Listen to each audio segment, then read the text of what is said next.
दोस्तों ये है पिजन का हेल्दी फ्राई एयर फ्रायर। अब मैंने इसको काफ़ी साल यूज़ किया है, बहुत सारा खाना पकाया है, जैसे कि फ्राइज, समोसा, ये वो बहुत सारा खाना पकाया है। But is it worth buying now? Air fryer के बारे में सारी जानकारी दूंगा, एक्चुअल कुकिंग टेस्ट भी करे मैंने, वो भी बताऊंगा।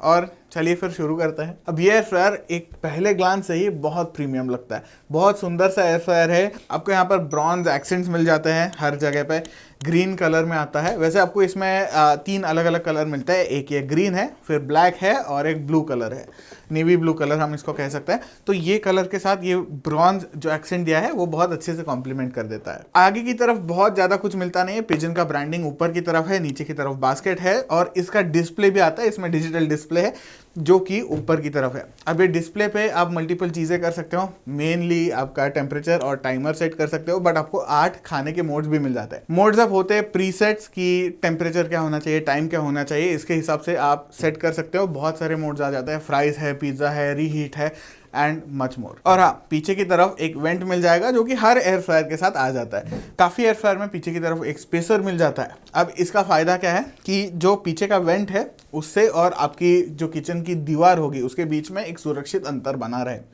वो एक चीज़ है। और दूसरी चीज़ है कि आपकी जो केबल है वो ऐसे कैसे भी डैंगल ना करते रहे, इसके वजह से जो आपको फिलिप्स के थोड़े एयर फ्रायर्स में मिल जाती है, वंडर शेफ के एयर फ्रायर में मिल जाती है, बट इसमें अनफॉर्चुनेटली नहीं मिलती। तो इसकी केबल ऐसे ही डैंगलिंग पड़ी है, कोई बात नहीं, it is not a big deal. वैसे मैं आपको बता दूं, पीछे के वेंट और दीवार के बीच एक सुरक्षित अंतर होना चाहिए। हाँ, अब ये पीछे वेंट जो है उसके वजह से ओवर टाइम आपको लग सकता है कि दीवार के ऊपर एक कलर आ चुका है, जैसे तेल का होता है एग्जॉस्ट फैंस पे, थोड़ा वैसा आ सकता है। और अगर वुडन सरफेस है तो उस पर थोड़ा ब्लैकनिंग ओवर टाइम, बहुत दिन लगेंगे, उस पर आ सकता है। बट एक चीज़ मुझे इसके बारे में बुरी लगी कि इसकी बिल्ड क्वालिटी जो है वो दिखता सुंदर है, बिल्ड क्वालिटी थोड़ी और अच्छी हो सकती थी।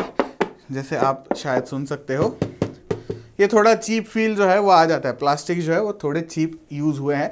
और इसका कारण भी ये है कि इसकी प्राइस भी लगभग वैसी ही है। प्राइस मैं एंड में बताऊंगा, तो बने रहिए। तो फिर मैं आपको फटाफट स्पेक्स भी बता देता हूं। ये 4.2 लीटर का एयर फ्रायर है, not the biggest in the world, but काम जरूर हो जाएगा। 1 से 2 लोगों का खाना आप आराम से कुक कर सकते हो। अगर आपको एक्सपेक्टेड है कि 4 लोगों की, 5 लोगों की फैमिली का खाना इसमें बन जाएगा, यू आर साइडली मिस्टेकन। आपको मल्टीपल बैचेस में खाना पकाना पड़ेगा, 1-2 लोगों का खाना आराम से कर पाएगा। 1200 वाट का एयर फ्रायर है, again not the greatest in the world, क्योंकि आपको 1500-1400 वाट के एयर फ्रायर भी मिल जाता है। अगेन दोनों मैंने जो बताए हैं फिलिप्स के ही है, आपको हो सकता है इससे ज़्यादा वाट वाले भी मिल जाए। बट 300 वाट्स ऑन पेपर आपको लगेगा कि it is not a very big deal, but cooking के टाइम पे आपको पता चल जाता है, क्योंकि साइड बाय साइड अगर रखोगे तो कंसिडरेबली मोर टाइम इसको लगता है कुक करने में खाना। इसमें आपको बड़ी सी टेम्परेचर रेंज मिल जाती है, लगभग 200 डिग्री सेल्सियस तक। अगेन ये स्टैंडर्ड है कि ऑलमोस्ट हर एयर फ्रायर 200 डिग्री तक खाना पका पाता है, विच इज़ ग्रेट। और ये इसका टाइमर जो है या फिर क्लॉक जो है वो 60 मिनट्स तक आप सेट कर सकते हो, विच इज़ लॉन्ग इनफ। जैसे मैंने बताया, ऊपर की तरफ टच कंट्रोल्स है और ये बास्केट जो है वो डिश वॉशर सेफ है। अब मैं आपको बता दूं कि इसकी भी quality is not the best. अब जो अंदर की एक प्लेट जो होती है, जो ऑलमोस्ट हर एयर फ्रायर के साथ आती है, फिलिप्स के एयर फ्रायर में थोड़ा डिज़ाइन अलग होगा, उषा के एयर फ्रायर में डिज़ाइन अलग होगा, बट ये है। बट इसमें मुझे एक कमी लगी कि जो बॉटम से है इसका बहुत ज़्यादा डेप्थ नहीं है, और ओवरऑल ये प्लेट जो है नीचे वाली या फिर ग्रिल जो है वो हिलती है। तो अगर आप खाना पोर कर रहे हो एक डिश में, तो हो सकता है कि यार ये प्लेट भी बाहर आ जाती है। और मेरे केस में ऐसे 2-3 बार हुआ भी जहां पर मेरा हाथ थोड़ा इसके वजह से जल गया। अब दोस्तों इसके डिस्कस कर लेते हैं हम प्रोज एंड कॉन्स। पहला प्रो मैं कहूंगा कि ये काफी अफोर्डेबल है, लगभग 3000-3200 रुपए में ये एयर फ्रायर आपको मिल जाता है, जो कि it puts it in a good price range. इसमें डिजिटल टच कंट्रोल्स मिल जाते हैं, अनलाइक फिलिप्स का NA12000 I think air fryer जो है उसमें आपको सिर्फ 2 डायल मिलते हैं, so there is no smart features so to से।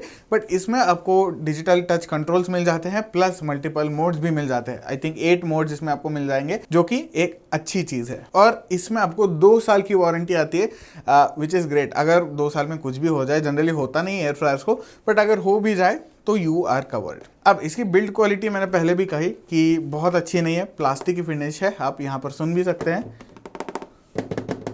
जो कि वेरी डिसअपॉइंटिंग है, मुझे बिल्कुल अच्छी नहीं लगी। So that is really disappointing. और फिट एंड फिनिश भी थोड़ी अच्छी हो सकती थी। यहाँ पर आप देख सकते हैं थोड़ी बहुत गैप है, अगेन डिसअपॉइंटिंग। अब दूसरा कॉन जो है वो आपके ऊपर है कि आपको फर्क पड़ता है कि नहीं, बट इसका स्पेसिफिकली कोई ऐप नहीं आता। फिलिप्स का ऐप आ जाता है जिसमें मेनली आपको रेसिपीज दिखाई देती है, बाकी कंट्रोल वगैरह कुछ नहीं कर सकते। मुझे पर्सनली नहीं लगता कि एयर फ्रायर का ऐप वगैरह होना ज़रूरी है, अगर आपको लगता है तो ठीक है, but I don't think it is a big problem. Overall reviews जो है वो थोड़े मिक्स्ड है इसके, और क्योंकि क्वालिटी कंट्रोल जो है अगेन जैसे मैंने कहा गैप्स वगैरह थोड़े अनइवन है, और सर्विस मिलने में भी लोगों को थोड़ा बहुत इशू आया है, जो अगेन मुझे क्योंकि प्रॉब्लम ही नहीं आया तो ये इशू मुझे फेस नहीं करना पड़ेगा। और ओवरऑल अगेन छोटा ही कौन है कि इसकी बास्केट जो है वो काफ़ी छोटी है, तो लार्ज फैमिलीज के लिए ये सर्व नहीं कर पाएगा। फिर चलते हैं जो मैंने एक्चुअल खाना पकाया। पहली चीज़ मैंने बनाई फ्राइज़। अब फ्राइज़ काफ़ी अच्छे से पक गए, दैट आई एग्री। इसमें प्रोग्राम भी है फ्राइज़ का, तो वो मैंने यूज़ भी करके देखा। 18 मिनट के लिए जो है इसने ऑटोमेटिकली सेट कर दिया, और उसके हिसाब से फ्राइज़ काफ़ी अच्छे बने। But compare to other air fryers जो 1500 वाट वगैरह करते हैं या फिर 1400 वाट का आउटपुट दे पाते हैं, उसके कंपैरिजन में दिस वाज पेनफुली स्लो, क्योंकि वो एयर फ्रायर्स लगभग 5 मिनट 7 मिनट पहले ही सारा खाना जो है वो कुक कर देते थे, और इसको थोड़ा टाइम मुझे देना पड़ता था, थोड़ा टॉस वगैरह करना पड़ता था, जिसके बाद फ्राइज़ आपके बन जाते थे। अगेन रियल लाइफ में बहुत ज़्यादा इशू नहीं आएगा, but this is worth noting की टाइम ज़्यादा लगेगा। फिर मैंने इसमें फ्रोज़न समोसाज भी बनाए, जो मैंने सेम चीज़ वापस से नोटिस करी कि मैंने 2 फिलिप्स, एक उषा और पिजन का एयर फ्रायर, चारों जो है एयर फ्रायर मैंने एक साथ ही टेस्ट करे थे, और वहाँ पर टाइम का जो है वो सिग्निफिकेंट डिफरेंस मुझे इसमें दिखा, क्योंकि अगेन 1200 वाट का है, so it takes time to cook. समोसे वगैरह अच्छे से पक गए थे, that I agree, but it takes time. So मुझे बहुत अनोइंग लगा कि इसके लिए रुकना पड़ रहा है, बट दैट इज जस्ट मी। इसमें मैंने पोटैटो के नगेट्स जो आते हैं फ्रोजन, वो भी कुक करके देखे, अगेन चारों एयर फ्रायर में करके देखे, तो इसमें जो है कुकिंग टाइम वो सिग्निफिकेंटली हाई, तो वो नगेट्स जो है वो अच्छे से पक गए। एंड इन दिस क्योंकि काफ़ी टाइम लगाता है, धीरे कुक कर देता है, तो उसके वजह से इसका आउटसाइड जो है नगेट्स के वो काफ़ी क्रिस्पी बने व्हेन कंपेयर टू अदर।